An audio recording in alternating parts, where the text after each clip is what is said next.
역시 일단은 36쪽에 보시면 내용을 요약을 했고요. 그 다음에 37쪽 뒷부분에 가서는 이제 질문을 좀 했습니다. 그래서 내용 요약 부분은 남기정 교수님이 잘 이렇게 설명을 해주셨으니까 생략을 하고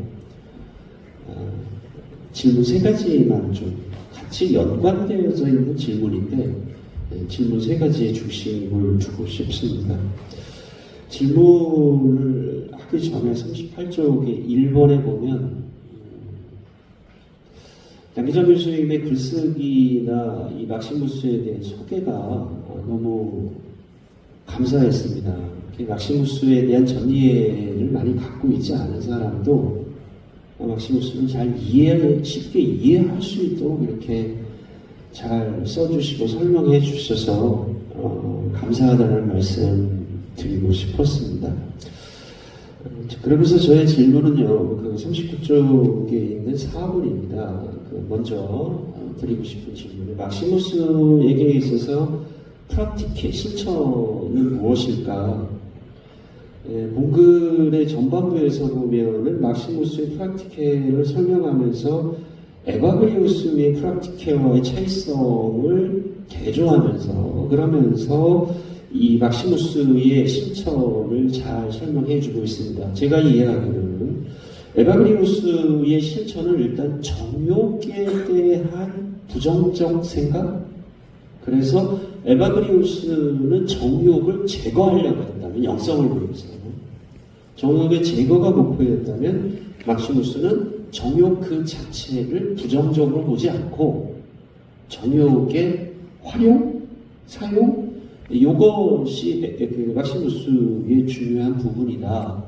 이렇게 말씀을 해 주셨는데, 그런데 다시 전체적으로 누구의 뒤편으로 가면서 인간은 결국 중재자였고 5가지 분리를 통합시킬 수 있는, 그런데 타락으로 인해서 그 인간이 중재자로서의 역할이 상실되었고, 그래서 예수 그리스도가 오셨고 예수 그리스도를 통해서 우리가 가능한데, 그 예수 그리스도를 통해서 우리의 영성이 5가지 분리를 회복하는 것이 가능한 것이 케노시스거든요.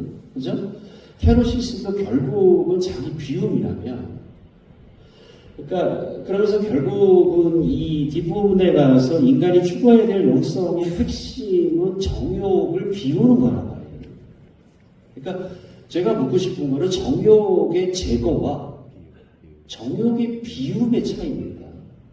그러니까 에바그리우스는 정욕을 제거하는 게 목표였다면 결국은 막시무스는 정욕의 비움인데, 정욕에 대한 케노시스인데, 저가 생각하기에는 정욕의 활용이 아닐까.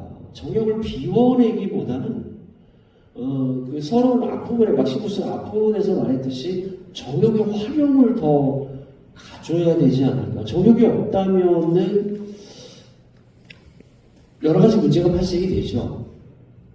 그런 측면에서 정욕 자체는 인간의 본성이니까 그 부분을 비워낸다기보다는 어떤 식으로 하나님의 섭리와 하나님의 뜻에 합당한 정욕으로 우리가 거기에 조율하는 것이 더 중요한 것 아닐까. 그런 측면에서 에바그리우스의 정욕의 제거와 막시무스가 뒷부분에서 말하는 정욕의 비움의 어떤 차이성, 이 부분을 좀 설명이 좀 더 추가적으로 듣고 싶었습니다. 그 다음에 다시 38쪽 2번에 가보면 신화, 인화라는 표현을 썼습니다. 인화는 제가 그냥 만들어 본 겁니다. 신화. 결국 막시무스에게 있어서 가장 중요한 목표는 뭘까? 신화죠. 신화가 신이 되는 건 아니죠. 하나님이 되는 건 아니죠. 하나님의 본성에 참여하는 거, 제가 이해하기로는 하나님의 본성에 참여하는 게 신화입니다. 저는 그런 생각을 해봤습니다. 하나님의 본성에 참여해서 하나님을 만나고 하나님의 본성을 참여하는 게 최종적 목표가 되어야 될까? 교회에서 은혜 받았다고 하는 사람들, 불을 받았다고 하는 사람들, 성령 체험을 했다고 하는 사람들, 성령 체험이 목표가 되어서는 안 되는 것 같아요. 성령 체험했으면 그 다음 스텝이 더 중요하죠.